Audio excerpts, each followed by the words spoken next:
Hello my dear student, આજે આપણે DC સર્કિટના આ ભાગની અંદર ડીસી મીન્સ ડાયરેક્ટ કરંટના અલગ અલગ ટર્મ્સ જેવા કે ઇલેક્ટ્રિક ચાર્જ છે, ઇલેક્ટ્રિક કરંટ, EMF, વોલ્ટેજ ઓર પોટેન્શિયલ ડિફરન્ટ, પાવર, એનર્જી એમના વિશે વાત કરીશું. તેમજ રેઝિસ્ટન્સ વિશે પણ વાત કરીશું અને રેઝિસ્ટન્સને કયા કયા ફેક્ટર ઇફેક્ટ કરે છે એમના વિશે સમજશું અને લાસ્ટમાં ઓહમ્સ લો અને એની લિમિટેશન શું છે તેમના વિશે વાત કરીશું.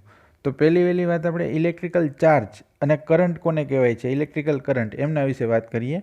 તો ચાર્જ કહેવાય કોને? તો હવે ચાર્જ સમજવા માટે હું તમને એક સરસ મજાનું એક્ઝામ્પલ આપીશ કે આપણે નાના હોઈએ ત્યારે કોઈ ઊનનું કાપડ હોય તો એમની વચ્ચે સળીઓ ફેરવીએ અથવા તો તમે કોઈ કાચનો સળીઓ છે એ રેશમના કાપડની સાથે ફેરવો તો એ સળિયાના તમે છેડે છે એ નાની ઝીણી ઝીણી કટક્યું કાગળની રાખો તો એ એમની સાથે ચોંટી જાય છે. એટલે શું થાય છે કે એટ્રેક્શન થાય છે. તો એટ્રેક્શન થતું હોય એનો મિનિંગ શું છે કે એ તમારો સળિયો છે એ કંઈક ચાર્જ થયો છે.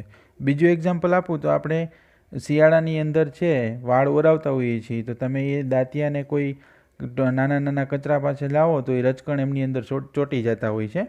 તો એ ઇલેક્ટ્રિકલ ચાર્જ છે. હવે ચાર્જ છે ને એ બે ટાઈપ્સના છે, એક તો પોઝિટિવ ચાર્જ હોય અને એક નેગેટિવ ચાર્જ હોય. તો પોઝિટિવ ચાર્જ છે એને આપણે પ્રોટોન કહીએ છીએ, જેમને તમને અહીંયા બતાવેલું છે, અને જે નેગેટિવ ચાર્જ છે એને આપણે ઇલેક્ટ્રોન કહીએ છીએ. હવે ચાર્જ માટેનો સિમ્બોલ છે Q અને એનો યુનિટ છે કુલમ. શું કામે? કુલમ નામના વૈજ્ઞાનિકે એને ફાઇન્ડ કર્યું હતું એટલા માટે. અને 1 coulomb is equal to 6.25 multiply by 10⁻18 electron થાય.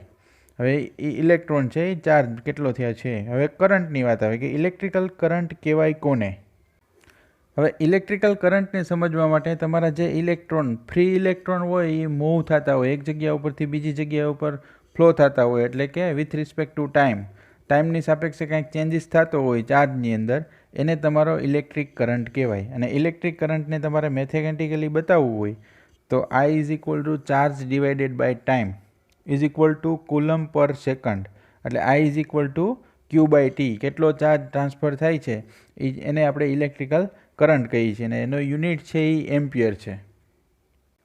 હવે નેક્સ્ટ વાત આવે છે EMF, ઇલેક્ટ્રોમોટિવ ફોર્સ કહેવાય કોને? તો ઇલેક્ટ્રોમોટિવ ફોર્સ છે એ તમારું એને પોટેન્શિયલ ડિફરન્ટ કહી શકો અથવા તો વોલ્ટેજ કહી શકો. તો તમે ફિગરની અંદર જોઈ શકો છો કે જ્યારે તમારો ઇલેક્ટ્રોનને ફ્લો કરાવવા હોય, મીન્સ કે કોઈ કંડક્ટરની અંદરથી ઇલેક્ટ્રિક કરંટને તમારે પસાર કરવો હોય તો એના માટે ચાર્જનું વહન થવું ખૂબ જ જરૂરી છે. હવે એ ચાર્જને વહન થવા માટે એના ઉપર કંઈક તમારે વર્ક કરવું પડે, મીન્સ કે કાર્ય. તો એ કાર્ય માટે કંઈક તમારે એનર્જીની જરૂર પડે. એ એનર્જી તમે અહીં બેટરી થ્રુ આપો છો. તો બેટરીમાંથી જે તમને એનર્જી મળે છે એને જ તમારું ઇલેક્ટ્રોમોટિવ ફોર્સ મીન્સ કે EMF કહેવામાં આવે છે. અને એનો યુનિટ છે એ વોલ્ટ અને એને V વડે બતાવી શકાય, EMF. હવે તમને એમ થાય કે વોલ્ટેજ અથવા તો પોટેન્શિયલ ડિફરન્ટ કહેવાય કોને? તો પોટેન્શિયલ ડિફરન્ટ એટલે બે પોઈન્ટ વચ્ચેનો ડિફરન્ટ. કે તમને એવું કીધું છે કે કાંઈક તમે જે ફોર્સ એપ્લાય કરો છો તો એ બાજુમાં એક ફિગર બતાવેલી છે, એક A પોઈન્ટ છે અને B પોઈન્ટ છે. એ બે પોઈન્ટ વચ્ચેનો ડિફરન્ટ આવતો હોય છે એને તમારો પોટેન્શિયલ ડિફરન્ટ અથવા તો તમે વોલ્ટેજ કહી શકો છો. તો હવે તમારું A થી B પોઝિટિવથી નેગેટિવ સાઈડ હોય તો એ તમારા વોલ્ટેજ છે એ VAB પોઝિટિવ મળતા હોય, અને નેગેટિવથી પોઝિટિવ સાઈડ હોય તો VAB તમારા વોલ્ટેજ મળતા હોય. અને તમે જે ટર્મિનલ છે એના ઉપર કંઈક વર્ક કરાવતો હોય તો V is equal to W divided by Q, એટલે કે જૂલ પર કુલમ અથવા તો વોલ્ટ એનો યુનિટ છે. બાજુમાં જો બેટરી બતાવેલી છે તો એક સાઈડ તમારા પોઝિટિવ છે બધા ટર્મિનલ અને એક સાઈડ છે એ નેગેટિવ, એટલે પોઝિટિવ ટુ નેગેટિવ તરફ છે એ મૂવિંગ થતા હોય. અને જે બે પોઈન્ટ વચ્ચે ડિફરન્ટ આવતો હોય એને પોટેન્શિયલ ડિફરન્ટ કહેવાય. હવે તમને એમ થાય કે વર્ક કોને કહેવાય? તો વર્ક છે એ જૂલના નિયમથી ફાઇન્ડ કરી શકાય કે વર્ક એટલે શું છે કે ફોર્સ મલ્ટીપ્લાય બાય ડિસ્ટન્સ. એને સિમ્પલ વર્ક કહેવાય કે તમે કેટલા ડિસ્ટન્સની અંદર કેટલું ફોર્સ આપો છો. એક પોઈન્ટથી બીજા પોઈન્ટ તરફ તમારે કંઈક ચાર્જ ટ્રાન્સફર કરવો હોય તો એના માટે તો 1 જૂલ છે એ 1 જૂલ વર્ક થયું ક્યારે કહેવાય? તો કે 1 કુલમ તમે ચાર્જ ટ્રાન્સફર કરતા હોય અને એ બે વચ્ચેનો પોટેન્શિયલ ડિફરન્ટ છે એ 1 વોલ્ટ હોય તો 1 જૂલ વર્ક થયું હોય એવું કહેવાય. અને ઇલેક્ટ્રિકલની ભાષામાં તમારે કેવું હોય કે વર્ક કોને કહેવાય? તો work is equal two V into I into T, એટલે કે કેટલા ટાઈમની અંદર તમારો કરંટ એટલે કે ચાર્જ અને પોટેન્શિયલ ડિફરન્ટ V પસાર થયું છે એને તમે ઇલેક્ટ્રિક વર્ક કહી શકો. નેક્સ્ટ આવે છે પાવર. તો પાવર કોને કહેવાય કે કાર્ય કરવાના દરને પાવર કહેવાય અને પાવરનો યુનિટ છે એ જૂલ પર સેકન્ડ અથવા તો વોટ હોઈ શકે. તો ઇલેક્ટ્રિકલ પાવર છે electrical work divided by time. તો P is equal to W/T એટલે જૂલ પર સેકન્ડ ઇઝ ઇક્વલ ટુ તમે વોટય કહી શકો ને P is equal two VI. Next આવે છે એનર્જી. તો એનર્જી શું છે કે પાવર મલ્ટીપ્લાય બાય ટાઈમ. કેટલા તમારો એનર્જી છે એ કેટલા ટાઈમની અંદર કેટલો પાવર છે એ વપરાણો છે એના ઉપરથી તમે ઇલેક્ટ્રિકલ એનર્જી ફાઇન્ડ કરી શકો. E is equal two V into I into T. Next છે resistance.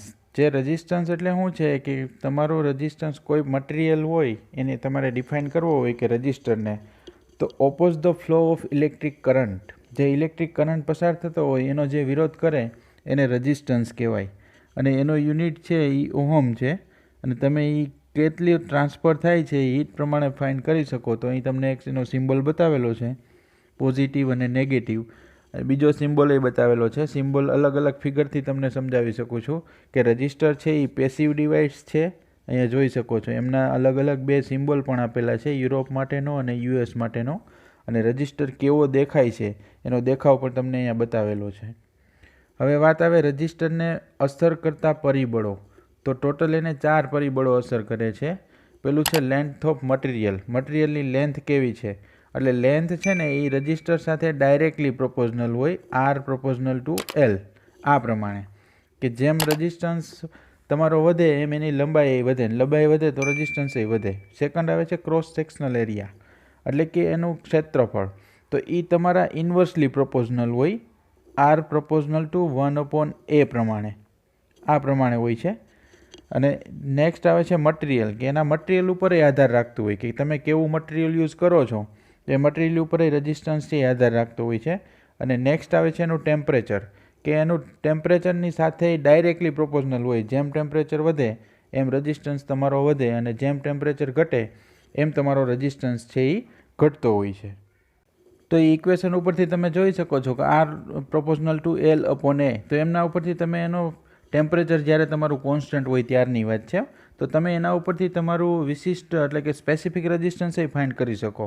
R is equal two ρL/A. અહીં તમે કંઈક કોન્સ્ટન્ટ મૂકેલો છે તો ρ ઇઝ ઇક્વલ ટુ RA/L. એને તમે છે એ તમારો સ્પેસિફિક રેઝિસ્ટન્સ એ કહી શકો છો. એમના પછી આવે છે ઓહમનો નિયમ. જો ઓહમનો નિયમ સમજવા માટે મેં તમને બાજુમાં એક ફિગર બતાવેલી છે, એક સર્કિટ બતાવેલી છે જેમની અંદર બેટરી મૂકેલી છે, કરંટ ફ્લો થાય છે, રજિસ્ટન્સ. તો ઓહમનો નિયમ છે ને એ વોલ્ટેજ, કરંટ અને રજિસ્ટન્સ વચ્ચેનો રિલેશન બતાવે છે. એટલે તમારે એનું સ્ટેટમેન્ટ આપવું હોય તો સ્ટેટમેન્ટ તમે કઈ રીતે આપી શકો. તો તમારે જે ટેમ્પરેચર છે એ કોન્સ્ટન્ટ રાખવાનું. ટેમ્પરેચર કોન્સ્ટન્ટ હોય અને તમારા બે જે છેડા હોય છે એમની વચ્ચેથી તમારે વીજ દબાણ એટલે કે પોટેન્શિયલ ડિફરન્ટ V અને તેમાંથી પસાર થતો કરંટ I, એ બે વચ્ચેનો જે તમને રેશિયો મળે એ કોન્સ્ટન્ટ મળે. એને તમે રજિસ્ટન્સ કહો છો.